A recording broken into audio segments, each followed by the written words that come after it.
UA विरुद्ध मुकाबिला सूर्यकुमार यादव कले एभली काम जीतिनेले समस्त हृदय। नमस्कार दर्शक बंधु, 10 तारिख दिन चलित एशिया कप 2025 द्वितीय मैच यूए एवं भारत मध्य खेला जाइथिला। एही मैच रे भारत यूए को 9 विकेट व्यवधान परास्त करी सीरीज रे प्रथम विजय हासिल करने सहित मूल्यवान 2 पॉइंट हासिल करिछि। प्रथम टॉस जीति यूए को बैटिंग पे आमंत्रण करिथिला भारत। तेबे प्रथम बैटिंग करी यूए निजर समस्त विकेट हराई 13.1 ओवर मात्र 57 रन ही संग्रह करथिला। जार जवाब रे भारत धुआंधार बैटिंग करी 4.3 ओवर ही ए विजय लक्ष्य को हासिल करनिथिला। भारत पक्षर अभिषेक शर्मा 16 बॉल 3टी छक्का और 2टी चौका सहायतार 30 रन संग्रह करथिया बेले सुमन गिल 9टी बॉल खेली 2टी चौका और 1 छक्का सहायतार 20 रन संग्रह करथिले। तेबे भारत तार एकमात्र विकेट अभिषेक शर्मा ऊपर हराइथिबा बेले अधिनायक सूर्यकुमार यादव तांको स्थान रे आसी 2टी बॉल 1 छक्का सहायतार 7 रन संग्रह कर अपराजित रहिथिले।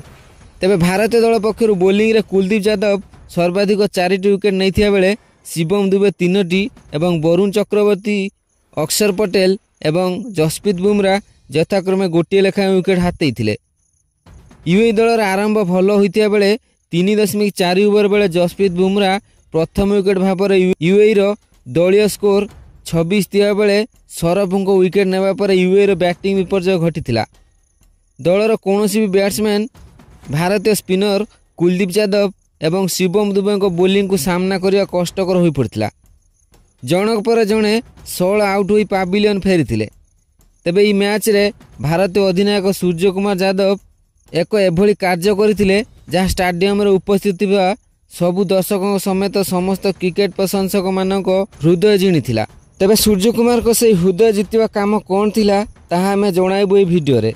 किंतु या पूर्व जदि आपण भारतीय अधिनायक सूर्यकुमार को जड़े सच्चा प्रशंसक ताहले दयाकर वीडियो को लाइक कर दियंतु एवं भारत पाकिस्तान मुकाबिला रे भारतीय दल पक्षर क्यों बैट्समैन सर्वाधिक रन संग्रह करेंगे दयाकर निजर मूल्यवान मतामत कमेंट कर जणातु।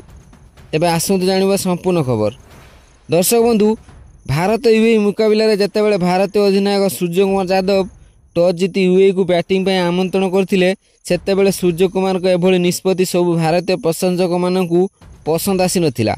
समस्त दर्शकों को मन को यह निष्पत्ति खराब लगी कारण सबु दर्शक माने भारतीय दलर बैटिंग देखिया अपेक्षा करथिले।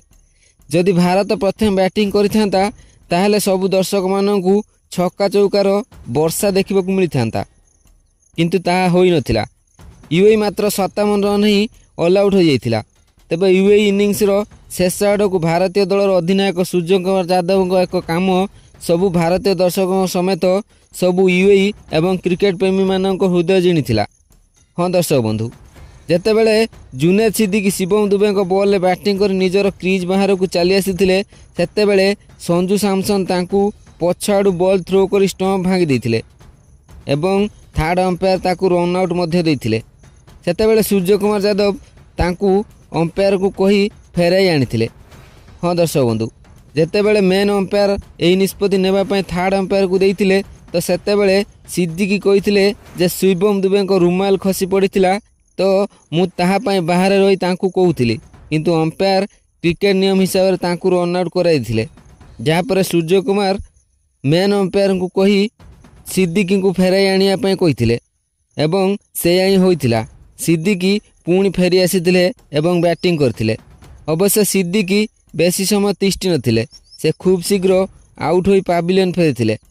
तेबे दर्शक बंधु, सूर्यकुमार का एभली कार्य रे आपणकर कौन मतामत दयाकरी कमेंट कर जणातु।